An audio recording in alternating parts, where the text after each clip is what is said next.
saya Muhammad Rudi sebagai Kabayan. Nama saya Putra sebagai Pak Lurah. Nama saya Edo Klaren sebagai Asep. Nama saya Naila Ramadan sebagai istrinya Kabayan. Nama saya Tembara Sathari sebagai Mawar.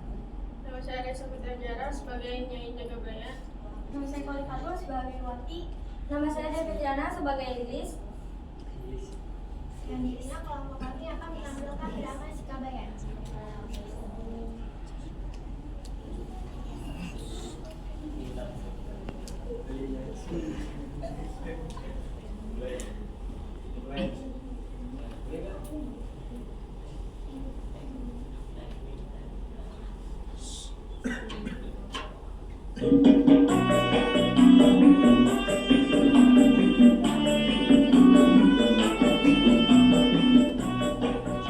Suatu siang di desa Sukamaju, seorang pemuda bernama Kabayan tidur di saung yang dikelilingi tanaman hijau.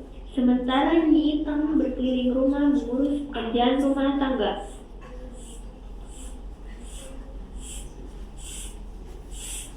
Kabayan! Sudah siang ini! Dasar bocah penging! Buruan bangun! Jangan tidur terus! Tidur tuh enak banget ya. Nanti bangun kalau udah lapar aja. Udah berapa kali aku bilang, jangan malas-malasan terus. Bagaimana kita mau hidup kalau kamu aja terus tidur? Kamu tuh nggak ngerti. Tidur itu butuh otak pinter. Aku tuh lagi bikin ide besar, tahu? Ide besar? Ide besar naon sih ya? Tidur wae terus. Kapan jadi menantu yang jadi berguna? Sudahlah teh. Kamu ganggu tidurku saja. Ya anak kalau tidur susah berarti bangunin. Gak ada kerjaan, mimpi aja terus. Bersih rumah enggak, cari kerja enggak. Hidupmu kalau enggak makan tidur. Kalian, kamu tuh kapan mau jadi mantu yang berguna? Hah?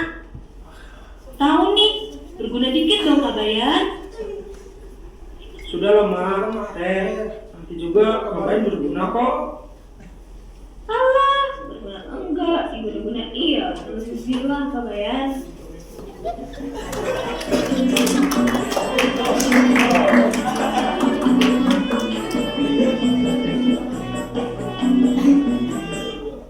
Suatu pagi, Pak Lurah mengundang semua warga desa untuk berkumpul di balai desa. Wati, Lilis, dan beberapa warga duduk mendengarkan dengan penuh perhatian, tak sabar dengan apa yang akan disampaikan oleh Pak Lurah. Para warga Sukamaju, kita mengatakan bahwa ada pusaka emas yang terpendam di hutan larangan. Konon, siapa yang menemukannya akan diberkahi kekayaan dan kebahagiaan. Emas?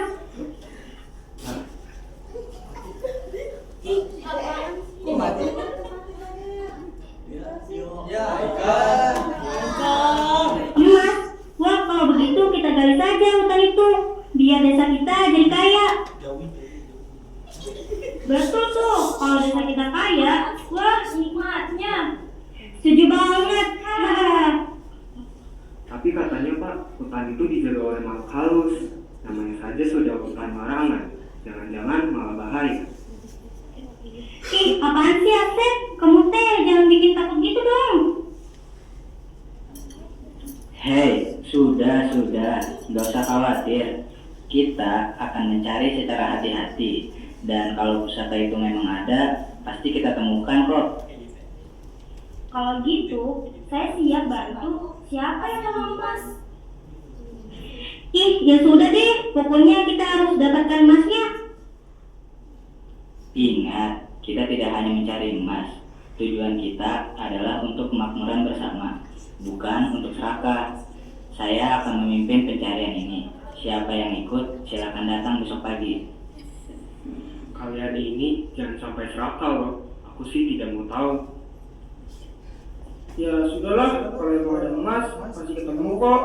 Kalau nggak ada, kita makan singkong saja Pak Lurah. Sudah serap repot.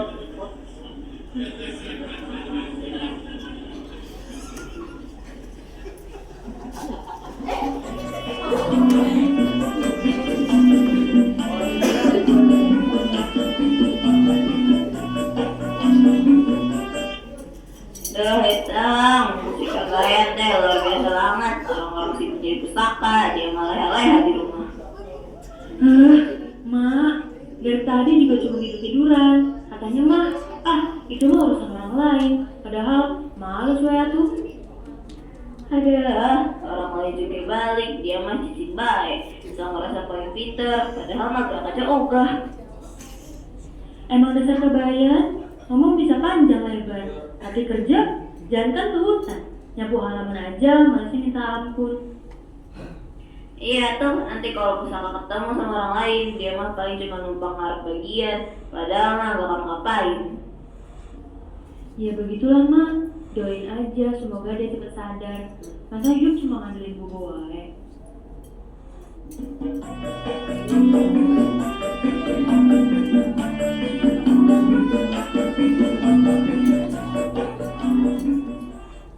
Malam itu, setelah kabar pencarian emas akan dilakukan esok hari oleh Pak Lurah, Kabayan dengan santai tertidur di saung. Dengan tangan di belakang kepala, tidurnya pun sangat gelap. Namun, tiba-tiba terbangun dalam mimpi. Mimpi tersebut sangat jelas, bertemu dengan Nyai Jagabaya. Kabayan, dengar, pusaka yang dicari bukanlah emas yang dapat digenggam. Pusaka itu adalah ilmu yang mampu memimpin desa ke jalan kebaikan. Jadi pusaka itu bukan emas. Emas yang sesungguhnya terletak dalam hati yang tulus. Carilah di dalam dirimu, bukan di dalam tanah. Hati yang tulus. Seperti apa itu? Itulah yang harus kamu temukan, Kabayan. Jangan hanya mencari harta, carilah kebaikan untuk desa. Wah, ini pasti yang biasa sangat aneh. Tapi sepertinya saya harus mencari itu juga.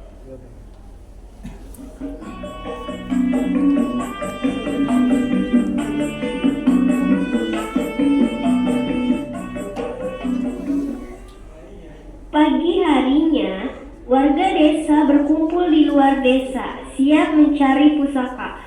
Pak Lurah, Wati, Lilis, Asep, dan Kabayan memimpin pencarian. Ayo, kita mulai pencariannya. Kita harus mencari dengan hati-hati dan jangan terlalu terburu-buru. Kalau saya sih gali sampai dalam, pasti ada emas di sini. Tapi katanya kalau kita gali sembarangan bisa kena kutukan. Aduh Asep, yang penting itu emasnya ketemu dulu agar desa kita kayak. Tapi kalau sembarangan desa kita yang kena dampaknya guys. Yang penting kita sabar dan tidak serakah. Lagian kalau kita gali terus bisa bikin jaringan hancur. Ada yang berbeda denganmu, Kabayan. Apa yang kamu maksud? Coba ikut saya, jangan gali terus. Coba kita ke tempat lain. Kalau kita baca doa, pasti ada petunjuk kok. Kabayan, kamu mimpi jadi orang pintar ya? Iya nih, kamu tiba-tiba aneh sih, Kabayan. So pintar ya kamu. Mungkin saya bukan orang pintar, tapi saya tahu kalau harta besar bukan dari tanah, melainkan dari hati. Coba lihat gua di sana. Saya rasa di sanalah petunjuknya. Di dalam goa, mereka menemukan sebuah peti tua yang terbuat dari kayu. Wati membuka peti itu dengan tangan gemetar. Di dalamnya terdapat sebuah buku tua dan sebuah surat. Apa ini? Bukan emas, hanya buku dan surat. Pusaka yang sesungguhnya adalah ilmu untuk mengelola desa dan menjaga kedamaian. Ilmu ini hanya bisa ditemukan oleh mereka yang tidak tamak. Jadi ini bukan harta emas. Ternyata benar Pak Lurah, emas yang sesungguhnya bukan ada di tanah, tapi ada dalam hati kita. Ilmu yang bisa membawa kemakmuran. Pusaka itu ada pada hati yang tulus, bukan emas yang harus dicari, tapi kebaikan untuk seluruh warga. Ya, Pak Lurah, kita punya pusaka yang jauh lebih berharga. Ini adalah pelajaran untuk kita semua.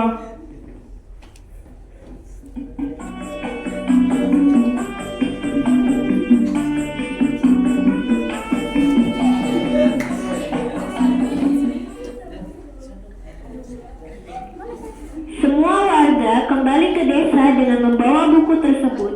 Mereka mulai mempraktikkan ilmu dari buku pusaka tersebut untuk membangun desa yang lebih baik. Kebayan, ternyata kamu bisa juga jadi pemimpin. Anak ibu ternyata bisa memberi manfaat juga buat desa. Ya, cuma ikuti petunjuk dari mimpi teh. Yang penting kita jaga kebersamaan dan gotong royong.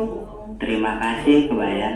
Tanpa kamu, kami tidak akan pernah menemukan kebaikan yang sesungguhnya. Kalau begitu, boleh kan saya diri dulu, Pak Lurah? Saya capek, tapi capek berpikir untuk desa.